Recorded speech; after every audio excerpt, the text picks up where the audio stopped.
할렐루야. 하나님의 말씀은 마태복음 2장 1절에서 12절까지 말씀 보도록 하겠습니다. 마태복음 2장 1절에서 12절까지의 말씀입니다. 마태복음 2장 1절에서 12절까지의 말씀 우리 한 목소리로 합독하도록 하겠습니다. 시작. 헤롯 왕 때에 예수께서 유대 베들레헴에서 나심에 동방으로부터 박사들이 예루살렘에 이르러 말하되 유대인의 왕으로 나시니가 어디 계시냐? 우리가 동방에서 그의 별을 보고 그에게 경배하러 왔노라 하니 헤롯 왕과 온 예루살렘이 듣고 소동한지라. 왕이 모든 대제사장과 백성의 서기관들을 모아 그리스도가 어디서 나겠느냐 물으니 이르되 유대 베들레헴이 오니 이는 선지자로 이렇게 기록된 바 또 유대 땅 베들레헴아 너는 유대 고을 중에서 가장 작지 아니하도다. 내게 산 다스리는 자가 나와서 내 백성 이스라엘의 목자가 되리라 하였음이니이다. 이에 헤롯이 가만히 박사들을 불러 별이 나타난 때를 자세히 묻고 베들레헴으로 보내며 이르되 가서 아기에 대하여 자세히 알아보고 찾거든 내게 구하여 나도 가서 그에게 경배하게 하라. 박사들이 왕의 말을 듣고 갈새 동방에서 보던 그 별이 문득 앞서 인도하여 가다가 아기 있는 곳 위에 머물러 서 있는지라. 그들이 별을 보고 매우 크게 기뻐하더라. 집에 들어가 아기와 그의 어머니 마리아가 함께 있는 것을 보고 엎드려 아기께 경배하고 보배압을 열어 황금과 유향과 몰약을 예물로 드리니라. 그들은 꿈에 헤롯에게로 돌아가지 말라 지시하심을 받아 다른 길로 고국에 돌아가니라. 아멘. 우리 오늘 말씀의 제목 한번 읽어보겠습니다. 시작. 별은 내 안에. 우리 옆 사람하고 우리 가족끼리 한번 인사해 볼까요? 훌륭하십니다. 훌륭하십니다. 여러분 참 훌륭하십니다. 복음서들 중에 예수 그리스도의 탄생에 대하여 기록을 하고 있는 복음서는 누가복음하고 마태복음이 있습니다.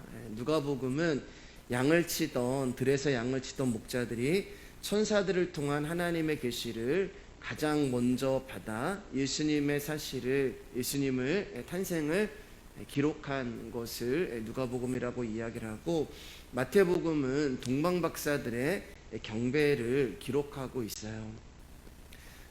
여러분 어린 시절에 그 성탄절 하면은 기억나는 것들이 많잖아요. 저는 이제 어린 시절에 기억나는 것은 동네 문구점을 가면은 그 카드를 사고 그 카드에다가 이렇게 글을 적어서 성탄 카드를 보냈던 기억이 있는데, 그 성탄 카드 앞에 항상 이렇게 등장하는 그림이 뭐냐면 동방박사들이 3명의 동방박사가 낙타를 타고 별을 보고 그리고 또 아기 예수께 예물을 드리는 그런 그림들이 카드에 그려져 있던 것들이 기억이 납니다. 하지만 오늘 우리가 이제 말씀을 통하여서 공부를 하겠지만 절대 동방박사의 등장은 우리가 그 성탄 카드에 있는 것처럼 평안하고 고요하고 어떤 평화를 주는 그런 모습이 아니라요, 소동이 일어났음을 우리가 이제 말씀을 통하여 알 수가 있는 것입니다. 우리는 동방박사들이 3가지 예물을 드렸다 해서 3명이라고 생각을 하는데, 정확하게 성경에 동방의 박사들이 몇 명이라고 기록되어 있고 나와 있지는 않습니다. 다만 3절 말씀을 통하여서 온 예루살렘이 듣고 소동한지라, 그러니까 온 이스라엘, 온 예루살렘이 들은 거예요. 그리고 이 동방박사들의 출현으로 소동했다는 것을 우리가 추론해 보면은 3명 이상의 많은 사람들이 왔다라는 것으로 우리가 생각을 해볼 수가 있습니다. 그런데 왜 동방의 박사들이 출현함으로 인하여서 헤롯을 비롯한 대제사장 그리고 서기관 그리고 말씀을 보면 온 예루살렘이 듣고 소동하였다라고 말씀하고 계시는 것일까요? 그것도 시간적으로 이야기하면 모두가 잠들어 있는 한밤중에 이 일이 일어난 것입니다. 그러니까 우리는 이 사건을 통하여서 동방으로부터 온 박사들에게 조금 더 깊은 의미가 숨겨져 있음을 잠시 우리가 생각해 볼 수가 있는 것이죠. 우리말 성경에는 이제 동방 박사들이라고 이야기하지만 우리가 생각하는 어떤 학위를 의미하는 그런 박사가 아니라 이들의 정확한 명칭은 마고스라고 하는 자들이 되는 거예요. 마고스라고 하는 자들은 오늘날 우리말로 이렇게 이야기를 해보면 마술을 행하는 자, 마술사, 이 정도의 뜻이 되는 것입니다. 조금 더 구체적으로 부연 설명을 드리자면 그 당시에 이 마고스는 점성술을 연구하는 그런 자들이었습니다. 즉 하늘의 별을 보면서 땅의 길을 연구하는 자들이 바로 마고스가 되는 거죠. 그러니까 그들은 점성술을 통하여서 하늘의 별을 연구함으로 이 땅에 어떠한 일이 일어날 것에 대해서 하늘의 별은 반드시 징조를 알린다라는 것으로 공부했던 사람들이에요. 이 땅에 어떤 징조가 일어나기 전에 먼저 하늘에서 별이 그 징조에 대해서 말씀을 해준다. 그래서 그들은 별을 보고 별을 연구했습니다. 이 마고족이라고 하는 이 사람들이 어디에 등장을 하냐면 다니엘서 이제 2장을 보면 느부갓네살 왕이 하나님께서 보여주신 그 꿈을 해석하기 위해서 나라 안에 있는 모든 박수와 술객들을 불러서 자기가 꾼 꿈과 해석을 이렇게 말하도록 명하는 장면이 나오잖아요. 거기에 나오는 박수와 술객들이 바로 그 가운데 마고스가 있는 거예요.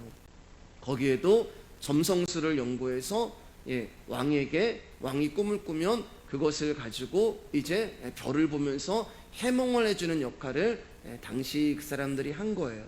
그러니까 이 마고스라고 하는 이 동방의 박사들은 하찮은 사람들이 아니에요. 여러분, 왕이 아무나 불러서 자기가 꾼 꿈을 해석하도록 명하는 게 아닙니다. 그러니까 이들은 굉장한 지식인이었던 거예요.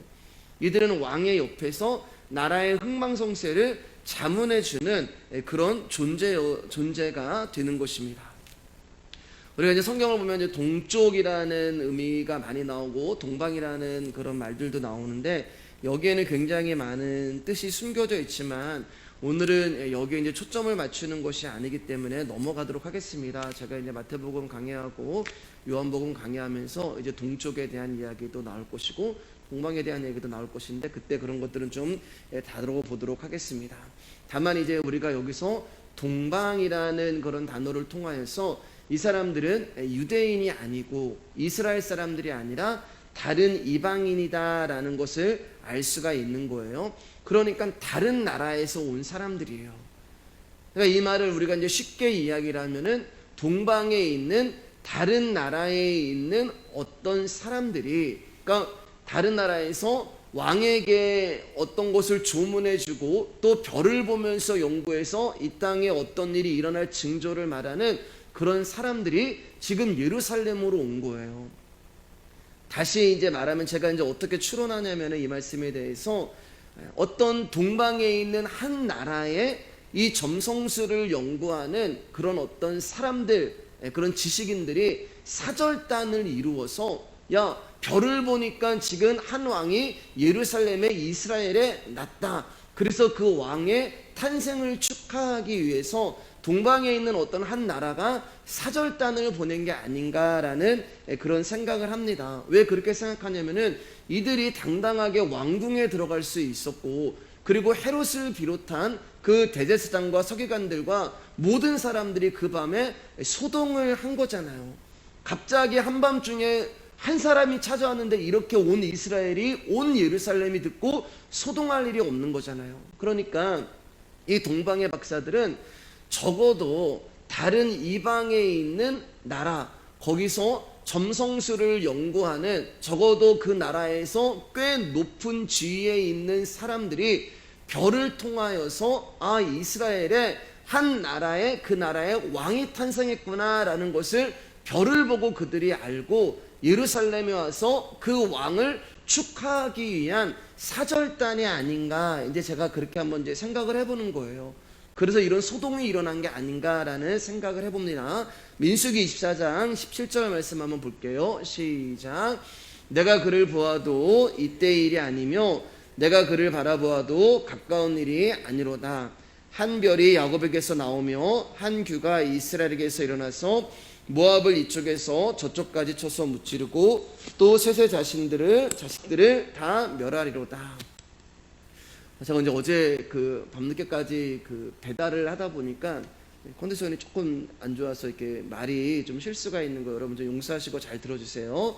자, 민수기 24장은 모압 왕 발락이 이제 자기의 그 모압 땅으로 들어온 이스라엘 백성을 저주해 달라고 당시 이제 명망 있는 이교도 이방인 예언자인 발람을 청하죠. 이 발람 역시 마고스가 되는 거예요. 그런데 이 발락의 의도는 실현되지 않죠. 왜냐하면 그 이유는 발람의 의지와 상관없이 어떠한 힘에 이끌려 이스라엘을 축복하고 있는 거예요. 그러니까 이 발람이 이스라엘을 저주해야 되는데 자기의 뜻과는 상관없이 자기의 입술이 이스라엘을 축복하고 있는데 그 축복의 내용이 24장 17절이란 말이에요. 그런데 거기에 어떤 내용이 나와요? 어떤 이야기가 나와요?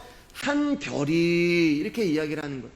한 별이 야곱에게서 나오며 한 규가 이스라엘에게서 일어나서, 여기서 말하는 규는 왕이 쓰는 지팡이를 말하는 거거든요. 그러니까 한 별을 통하여서 이스라엘의 왕이 올 것이다 라는 그 예언을 지금 발람이 하고 있는 거예요. 그리고 이 민수기의 예언이 선포되고 오랜 시간이 지났습니다. 그러니까 이 마고스의 사람들은 이 발람의 예언을 알고 있었을 거예요. 그리고 어느 날 동방 박사들이 밤에 그 별을 연구하는데 그날에 한 번도 본 적이 없는 크고 빛이 나는 아름다운 별을 보게 되었고, 이 마고스 동방 박사들은 저 별이 민수기 24장에서 예언한 발람이 예언한 그 별이다 라는 것을 알게 된 거예요. 저 별은 그냥 하찮은 별이 아니라 이 땅의 왕의 운명을 지닌 한 존재가 이 세상에 태어났음을 말하고 있는 별이라는 것을 알게 된 것입니다. 그래서 그들은 그 별을 보고 그 왕을 축하하기 위해서 동방이라고 하는 먼 나라에서 지금 이 왕을 축하하기 위해서 예루살렘으로 온 거예요. 근데 우리 2절 말씀을 보면 동방의 박사들이 그의 별을 보고 왔다라고 얘기하잖아요. 그러니까 동방 박사들이 온 시간이 언제인지가 드러나는데 바로 밤중이라는 것을 알 수 있는 것입니다. 여러분, 요한복음에서는 이 예수 그리스도를 빛이라고 이야기하잖아요. 빛은 여러분 낮에 보이지 않습니다. 빛은 언제 잘 보이냐면은 캄캄한 어둠이 되었을 때 빛이 잘 보이는 거예요. 별은 밤에만 보이는 거예요. 어둠이라고 하는 것은 여러분 우리가 계속해서 공부했지만 뭐예요? 내가 부정되어지고 내가 부인되어질 때 그게 어둠이란 말이에요. 나라는 존재는 아무것도 아니구나 라는 것을 알게 되는 것, 그게 바로 내가 어둠에 있고 사망에 있고 죽음에 있다는 것을 깨닫게 되는 것입니다. 그 상태가 돼야 빛이 보이는 거예요. 그런데 내가 부인되지 않고 부정되지 않았음에도 불구하고 빛은 보일 수 없는 거예요. 그래서 요한복음 3장을 보면 니고데모가 여러분 예수 그리스도를 언제 찾아오냐면은 밤에 찾아오는 거예요. 밤에 살아가고 있는 니고데모가 빛이신 예수 그리스도를 보고 그를 찾아오는 것입니다.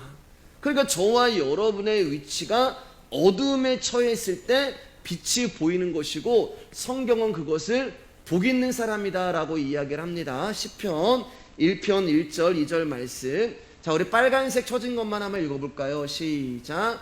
복이 있는 사람은 그의 율법을 주야로 묵상하는도다. 여호와의 말씀을 즐거워하고 복이 있는 사람은 하나님의 말씀이 낮에도 보이지만 밤에도 보이는 거예요. 그래서 주야로 묵상하는 자, 주야로 하나님을 보는 자가 복 있는 자다라고 말씀하고 있는 것입니다. 여러분, 그런데 이 하나님이 언제 보이는 거예요? 제가 말씀 때마다 자주 얘기하는 거지만 여러분들, 우리가 하나님의 말씀을 한 절 깨달았다고 그 하나님이 알아지는 것이 아니란 말이에요. 이것은 지식으로 알아지는 것이 아니라 그 말씀이 내 인생 가운데 경험되어지면서 알아가는 거예요. 어느 날 갑자기 내 인생에 무슨 일이 생겨서 나의 심령에 금이 가고 내 영혼이 상할 때, 내가 어둠이라는 그곳 가운데 처하게 될 때, 그때 안 보이는 것들이 보이게 되는 거예요.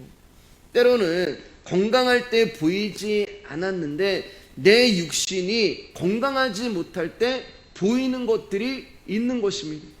내가 걸어 다닐 때는 보이지 않았는데 내가 걷지 못할 때 보이는 것들이 있는 거예요. 빠르게 달려가는 인생이었고 삶이었는데 어느 날 내 인생이 느려질 때 안 보이던 것들이 보이는 것입니다. 때로는 내 인생에 어둠이 찾아오고 죽음이 찾아오고 사망이 찾아올 때, 그때 별이 보이기 시작하는 거예요. 그래서 우리는 어두움에서 빛을 향해 나가는 자들이 되는 것입니다. 그래서 우리가 신앙생활을 제대로 하면은 점점 우리는 작아질 수밖에 없는 거예요. 결국 어디까지 가는 거예요, 여러분? 나는 먼지요, 나는 티끌이요. 거기까지 가는 거예요. 어디까지 가는 거예요? 나는 죄인 중에 괴수 중에 괴수다. 하나님을 알아가면 알아갈수록 나라는 존재, 나의 의, 나의 자랑이 나오는 것이 아니라 그분을 알아가면 알아갈수록 나는 어둠이고 나는 죽음이고 나는 사망이고, 그래서 나는 하나님이 없으면 살아갈 수 없는 존재입니다라고 하는 고백이 내가 정말 제대로 신앙생활을 하고 복음을 알고 믿음을 알면은 나올 수밖에 없는 고백이 되는 거예요. 아, 나는 진짜 하나님의 은혜와 하나님의 사랑과 그분의 용서하심과 그분이 긍휼히 여기심이 없으면 살 수 없는 자구나. 이것을 아는 자가 어둠이고 이것을 아는 자가 밤이 되는 거예요. 여러분, 왜 그래야 되는지 아시죠? 그래야 빛이 찾아가는 거예요. 예. 그래야 우리 가운데 예수 그리스도라고 하는 빛이 찾아오는 것입니다. 어둠은 여러분, 빛이 빠져나간 상태를 말하는 거예요. 그러면 그 어둠 가운데 빛이 찾아오면은 어둠은 사라지는 것이죠. 우리가 공허한 것은 하나님의 충만이 빠져나간 거예요. 우리가 혼돈 가운데 있는 것은 하나님의 질서가 빠져나간 거예요. 그렇기 때문에 하나님의 충만이 나에게 찾아오고 하나님의 질서가 나에게 찾아오면 연합과 하나됨으로 인하여서 완전한 모습이 되어버리는 것입니다. 그래서 말씀이라고 하는 것은 오늘 말씀의 결론인데요, 어떻게 보면은 이 별이라고 하는 것은 말씀을 의미한단 말입니다. 그러니까 이 말씀은 끊임없이 우리가 허약하고 나약한 자고 너는 나 없으면 살아갈 수 없는 자야라는 것을 깨닫게 해주시는 거예요. 그래야 저와 여러분이 하나님만 붙들고 그분의 인도하심을 더 선명하게 경험하기 되기 때문입니다. 근데 여러분, 문제가 생겼어요. 어떤 문제가 생겼냐면은 별이 사라진 것입니다. 동방의 박사들은 지금 동방이라고 하는 자기 나라부터 예루살렘까지 별 하나만 보고 지금 여기까지 온 거예요. 그런데 예루살렘에 들어오자마자, 이스라엘이라고 하는 그 예루살렘에 들어오자마자 그들은 길을 잃어버렸습니다. 왜냐하면은 별이 사라졌기 때문에 그래요. 그러면 여러분은 왜 별이 사라졌을까요?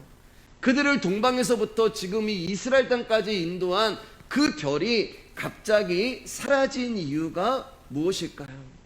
그것은 동방의 박사들의 마음 가운데 어떤 마음이 들었냐면은, 왕이 난 건 알잖아요. 별을 통하여서 이스라엘 땅 가운데 왕이 탄생한 것은 그들이 알았단 말입니다.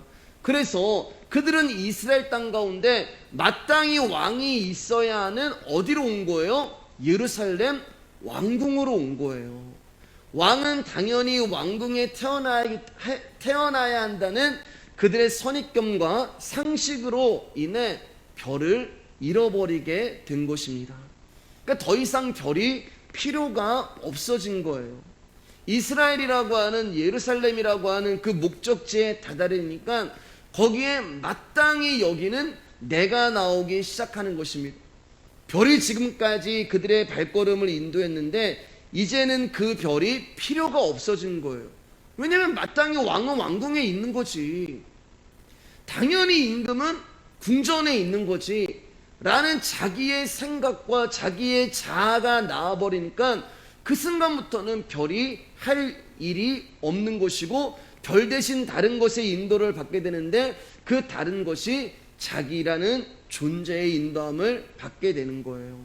아무런 의심 없이 마땅히 알고 있는 자기의 지식과 상식이 그때부터 자기를 인도하는데 왕은 왕궁에 있다는 것입니다. 그리고 자기가 그 별의 자리에 앉기 시작하는 거예요.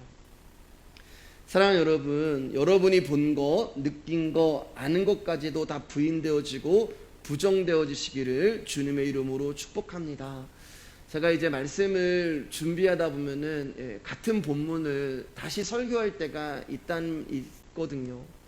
근데 지난 수요예배 때도 고백을 드렸지만 말씀 앞에 설 때, 하나님 앞에 이 말씀을 가지고 설교를 준비하려고 할 때 그때 하나님이 제가 알지도 못했던 은혜와 깨달음을 주시는 그런 신비한 경험을 하게 되는 거예요. 어떻게 그런 일이 일어나냐면은 이거 내가 알고 있었는데 요셉 이야기, 야곱 이야기, 다인 이야기, 베드로 이야기 이거 내가 알고 있는 건데 여러분 그 알고 있는 건데라는 나의 지식과 나의 경험을 내려놓았을 때 하나님이 거기에 또 다른 야곱과 또 다른 다윗과 또 다른 베드로에 대한 하나님의 은혜를 주시는 거예요.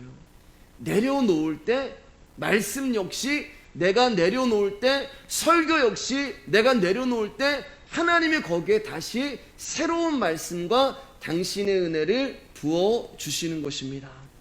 여러분 이게 안 되니까 말씀의 자리에 자꾸 다른 것을 갖다가 놔버리는 거예요.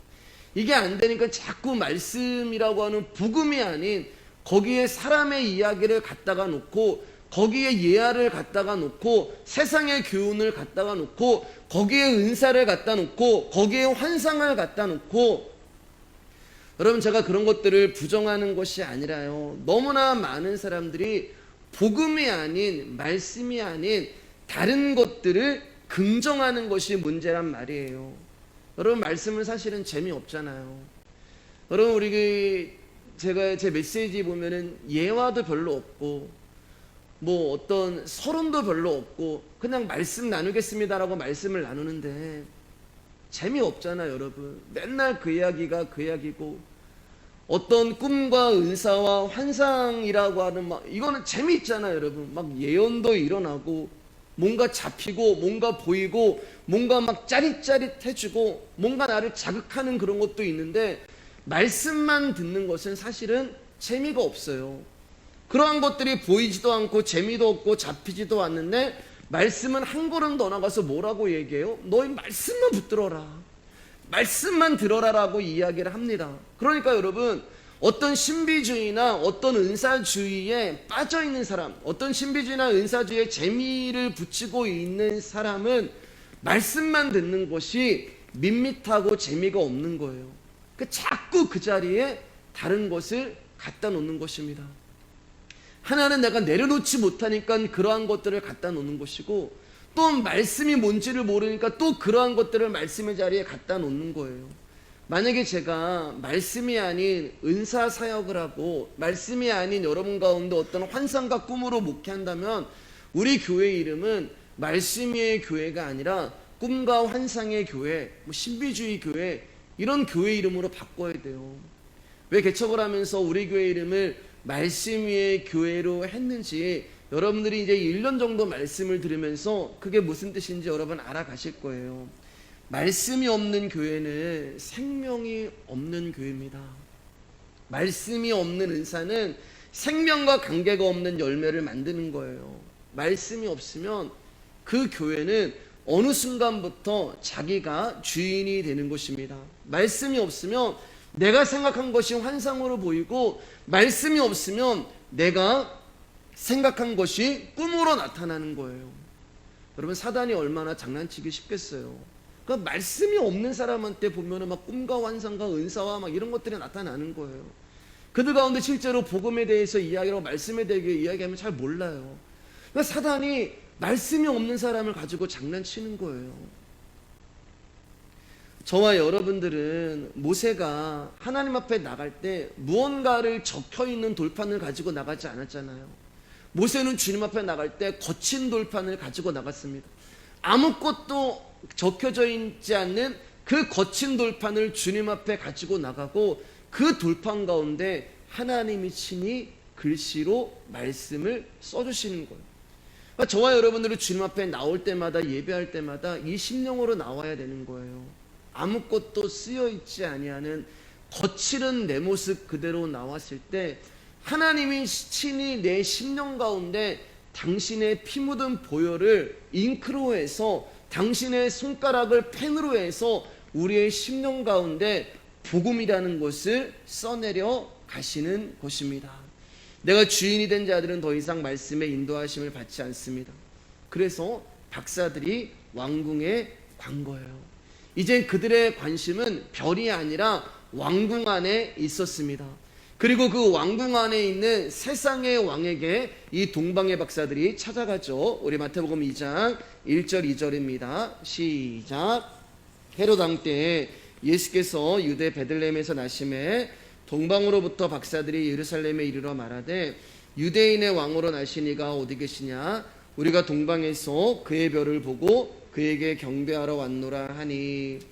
여러분, 예수님 당시에 이제 예루살렘을 통치하고 있던 왕은 헤롯 왕이다라고 성경은 말씀하고 있습니다. 굉장히 잔인한 사람이고 권력에 눈이 먼 사람들이죠. 이 로마 원로들의 결정으로 유대인의 왕이 되었지만 정통 유대인이 아니었기 때문에 이스라엘 사람들 가운데 인정을 받지 못했던 거예요. 그래서 이 헤롯 왕은 이스라엘 사람들, 유대인들 가운데 환심을 사기 위해서 했던 것이 뭐냐면은 예루살렘 성전을 재건해 주는 거죠. 그래서 그 예루살렘 성전을 헤롯 성전이다라고 칭하기도 하는 것입니다.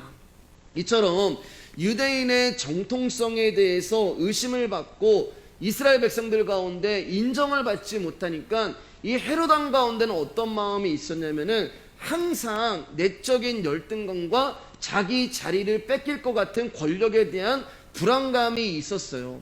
그리고 그 열등감과 불안감은 그 권력을 유지하기 위해서 자기 아내를 죽여버리고 자기의 아들들까지 죽이고 그 주변에 있는 친척까지 죽여버리는 잔인한 모습을 보여주는 그런 인물로 등장하기도 합니다. 자, 이런 헤롯 왕 가운데 이제 동방의 박사들이 찾아간 것입니다. 처음 만난 거죠. 그리고 동방의 박사들은 자기들이 별을 보고 왕으로 이 땅에 오신 그 왕이 누구인지 궁금해서 헤롯 왕에서 와서 이야기를 하는 거예요. 유대인의 왕으로 나신 이가 어디 계시냐? 그리고 이 질문이 이제 예루살렘 가운데 엄청난 소동과 처참한 유혈살태를 불러오게 되는 거죠. 두 살한 아이들이 다 죽어버리잖아요. 이 동방의 박사들이 이 질문을 통해서 이 이야기가, 사건이 일어난 거예요. 여러분, 헤롯 왕의 입장에서는 얼마나 황당하겠어요. 자기가 왕인데 지금 다른 나라의 사절단들이 왕을 축하하기 위해서 왔는데 이 예루살렘의 이스라엘에 나신 왕이 어디 있느냐라고 물어버리는 거죠. 그러니까 헤롯 왕과 세상들과 예루살렘과 서기관들 모든 백성들이 다 소동이 난 거예요. 여러분, 이 질문은 지금 헤롯 왕이라고 하는 그 왕을 모시고 살아가는 세계를 뒤흔들어 버리는 질문이 되는 것입니다.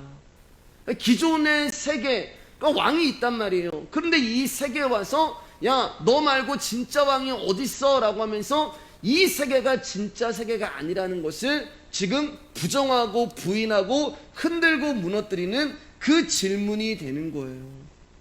지금 유대의 땅은 헤롯이라고 하는 왕의 통치와 다스림을 받으면서 살아가고 있는데 동방에서 온 박사들이 유대인의 왕으로 나신 이가 어디 계시냐라고 묻는 것입니다. 그 말은 너는 왕이 아니다라는 뜻이 되는 거잖아요. 한 걸음 더 나가서 네가 다스리고 있는 이 세계는 너의 나라가 아니다라고 말씀하고 있는 것이잖아요. 그러니까 이 질문 앞에 헤롯 왕 역시 소동할 수밖에 없었던 것입니다. 사람은 전부 다 자기의 세계가 있어요. 내가 살고 싶은 세계가 있습니다.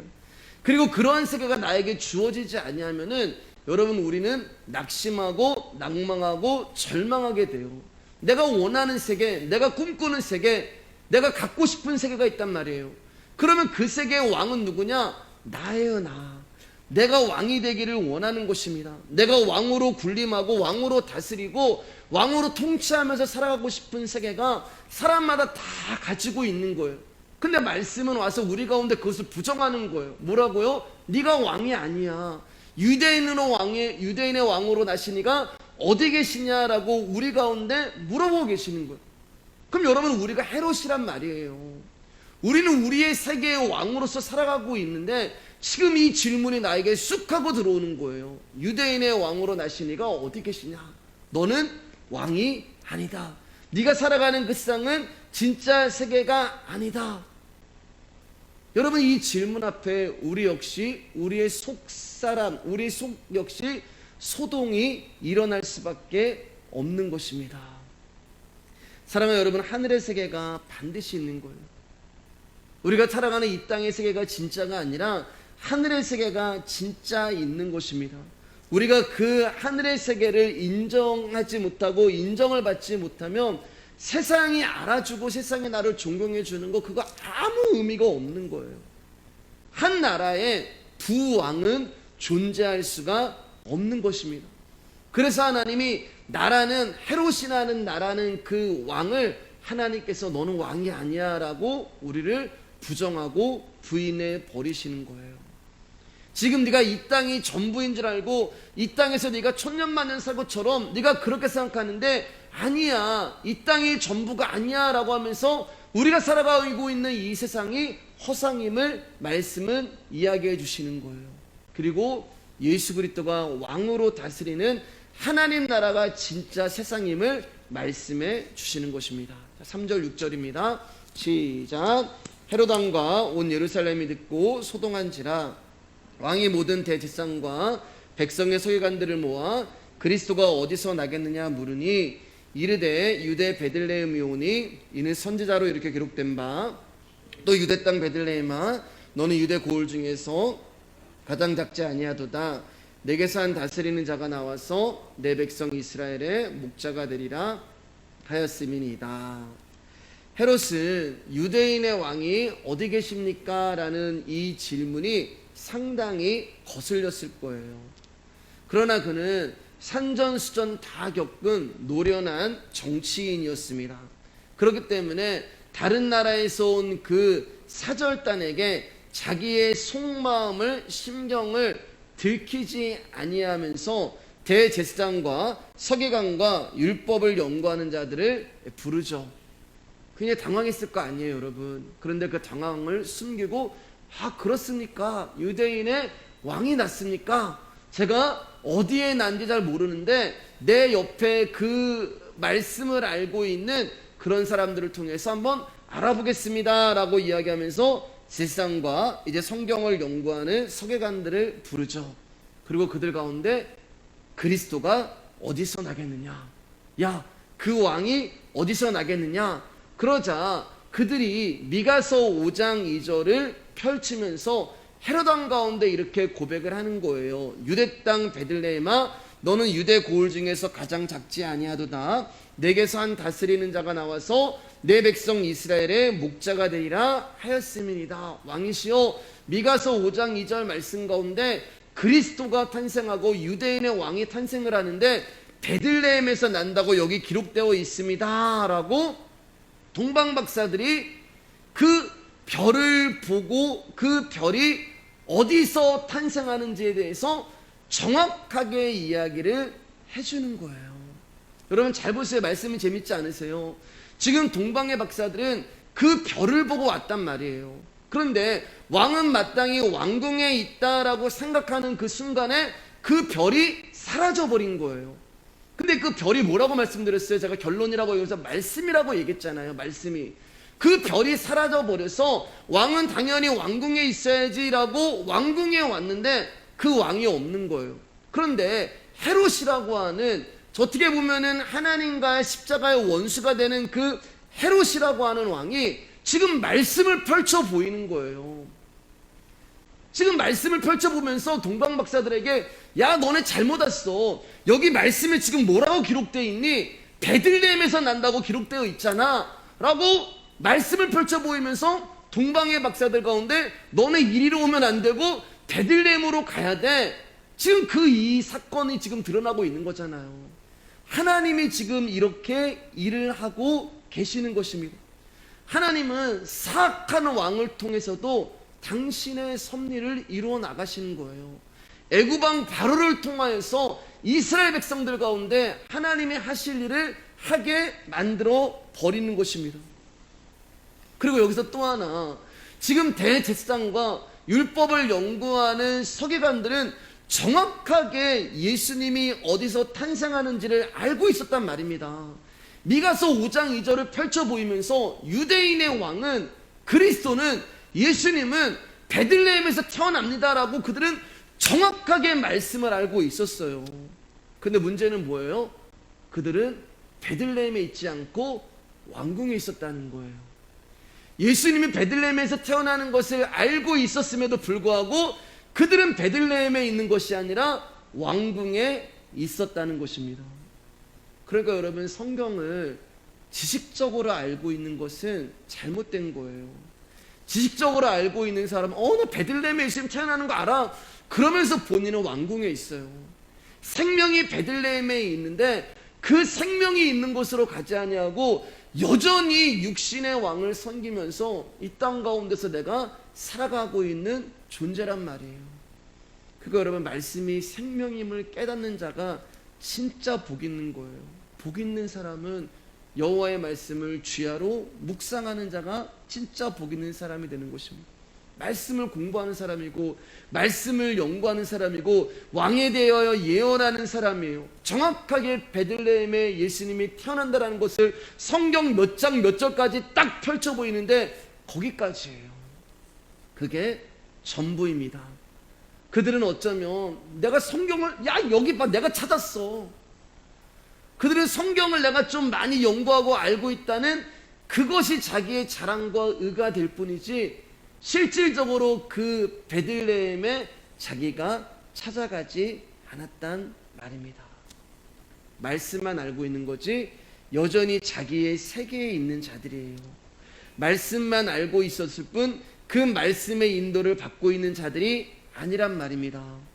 말씀은 우리에게 왕으로 오신 예수 그리스도께 우리를 인도하는 일을 해요. 말씀은 베들레헴에서 태어나신 그 예수 그리스도를 보게 하고, 말씀은 그 생명이 누구인가를 깨달아 알게 하고, 말씀은 기존의 세상이 진짜가 아니라는 것을 알게 하고, 말씀은 기존의 왕이 진짜 왕이라는 것이 아니라는 것을 알게 하고, 말씀은 하나님 나라의 세상 속으로 우리를 들어가게 하시는 일을 합니다. 자, 7절 8절이에요 시작. 이에 헤롯이 가만히 박사들을 불러 별이 나타난 때를 자세히 묻고 베들레헴으로 보내며 이르되 가서 아기에 대하여 자세히 알아보고 찾거든 내게 구하여 나도 가서 그에게 경배하게 하라. 8절 말씀 보면은 자세히 알아보고, 이 말은 샅샅이 뒤져보고 샅샅이 살펴보고라는 그런 뜻이 되는 거예요. 그러니까 헤롯의 속마음이 드러나고 있는 것입니다. 동방의 박사들 가운데 정중한 말을 쓰지만 그 헤롯의 정중한 말 가운데는 숨겨진 칼날이 있는 거예요. 헤롯은 애시당초 유대인의 왕으로 나신 그 아기 예수님께 자기의 자리, 자기의 왕권을 주고 싶은 의도가 전혀 없었습니다. 오히려 그 왕이 누구인지를 빨리 발견해서 내 왕권이 위태로워지지 않게 하기 위하여, 방지하기 위하여 이렇게 정중하게 이야기를 하는 거예요. 헤롯 왕 역시 예언된 말씀에 관심을 갖는 것이 아니라 오직 자기 자리 지키는 자기의 권세에만 관심을 가지고 있는 것입니다. 이게 세상이 되는 것이고, 이게 어쩌면 우리가 이 세상을 살아가는 사고방식이 되는 거예요. 예수님을 찾고 싶은 이유가 예수님께 왕의 자리를 내어드리는 것이 아니라 자신이 원하는 세계를 이루고 그 세계를 살고 싶은 욕망으로 예수를 찾고 그 앞에 머리를 숙이는 것이 어쩌면 우리 안에 숨겨져 있는 모습일 수도 있는 거예요. 자, 9절 말씀입니다. 시작. 박사들이 왕의 말을 듣고 갈새 동방에서 보던 그 별이 문득 앞서 인도하여 가다가 악이 있는 곳 위에 머물러 서 있는지라. 여러분 잘 보세요. 사라졌던 별이 다시 등장합니다. 왕은 마땅히 왕궁에 있어야지 라고 하면서 예루살렘에 도착하자 그 별이 사라졌는데, 그 왕궁에서 나오니까, 베들레헴에 있다고 하는 말씀을 듣고 왕궁에서 나오니까 사라졌던 별이 다시 반짝반짝거리며 동방의 박사들의 발걸음을 인도하는 거예요. 그럼 별이 진짜 사라진 것일까요? 아닙니다, 여러분. 별은 항상 거기 계시는 거예요. 예수 그리스도는 항상 같은 자리에 계세요. 예수 그리스도는 저와 여러분 마음 가운데 있어요. 예수님은 우리를 떠나지 않습니다. 그런데 우리가 욕망과 욕심과 죄로 가득 차버리면 그 예수 그리스도가 보이지 않는 거예요. 내 눈이 욕망이라는 눈, 내 눈이 욕심이라는 눈, 내 눈이 죄악이라는 눈으로 가득 차버리면 그 별이 가려지는 것입니다. 그래서 하나님이 내가 붙들고 있는 것들을 깨트리는 거예요. 그래서 내가 하나님을 보지 못하게 만드는 그 욕망과 욕심과 죄악과 여러분들이 하나님을 보지 못하게 만들어버리는 여러분이 어쩌면 소망, 소원과 야망과 그 모든 것들을 하나님이 박살을 내고 깨버리는 거예요. 그게 어둠이란 말이에요. 그래서 어둠에 있을 때 빛이 보이는 거예요. 우리를 부인시키고 부정시키시고 왕은 왕궁에 있다고 하는 그 어둠에 있던 나를 깨트려 버리시니까 다시 별이 보이기 시작합니다. 유대인의 왕은 베들레헴에 있다고 하는 그 말씀이 그들 가운데 들려지기 시작하니까 다시 별이 보이기 시작하는 거예요. 여러분, 성경은 그것을 뭐라고 이야기하면은 기쁨이라고 이야기를 해요. 별이 보이는 것, 말씀이 들리는 것, 그것을 기쁨이라고 이야기합니다. 우리 10절 12절 읽고 말씀 마칠게요. 시작. 그들이 별을 보고 매우 크게 기뻐하더라. 집에 들어가 아기와 그의 어머니 마리아가 함께 있는 것을 보고 엎드려 아기께 경배하고 보배압을 열어 황금과 유향과 몰약을 예물로 드리니라. 그들은 꿈에 헤로데게로 돌아가지 말라 지시함을 받아 다른 길로 고국에 돌아가니라. 기쁘고 기쁘다라고 이야기해요. 여러분, 뭐 가지고 기쁘세요? 여러분, 내 수중에 돈이 많으면 기쁘신가요? 여러분들이 높은 위치에 올라가면 여러분 기쁘세요? 그러나 성경은 분명히 말씀하십니다. 별을 보고 기쁘고 기뻐하더라. 말씀이 무엇인지를 깨달아 알고 그 말씀이 들리는 것을 보고 크게 기뻐하고 기뻐하더라라고 성경은 말씀하고 계시는 것입니다. 사랑하는 여러분, 우리의 기쁨은 오직 별이신 예수님께만 있는 것이에요. 나라는 존재가 부정되고 부인되어지고 깨어지고 상처가 났는데 신기하죠, 여러분? 거기서 기쁨이 나오는 거예요.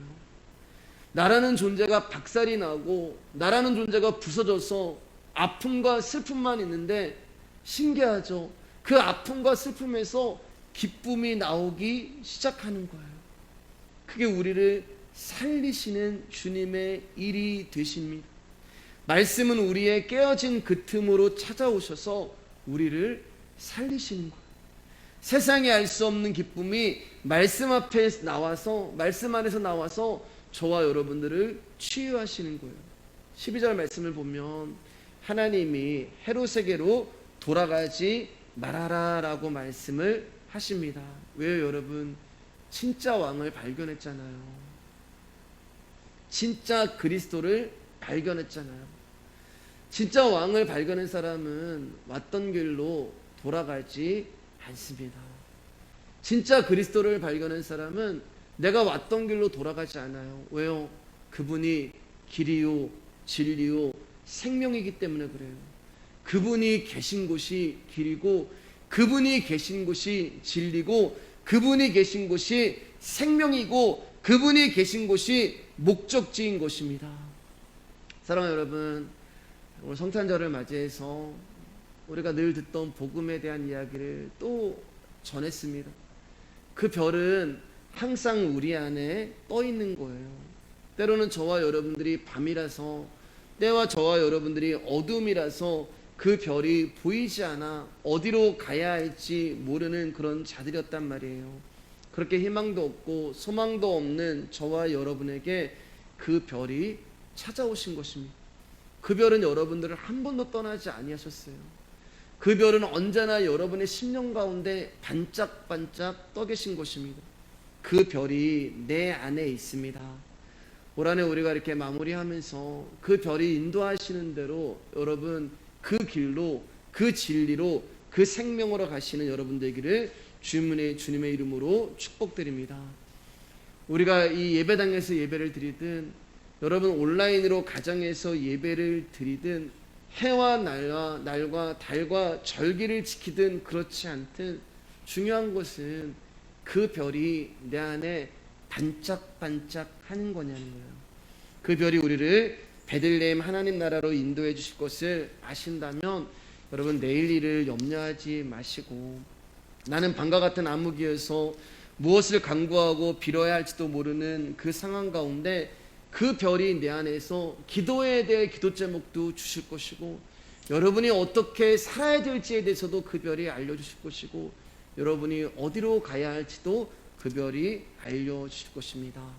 사랑하는 여러분, 성탄절 아침에 오직 그분의 별을 보고 따라 움직이고 사시는 여러분 되기를 주님의 이름으로 축복합니다.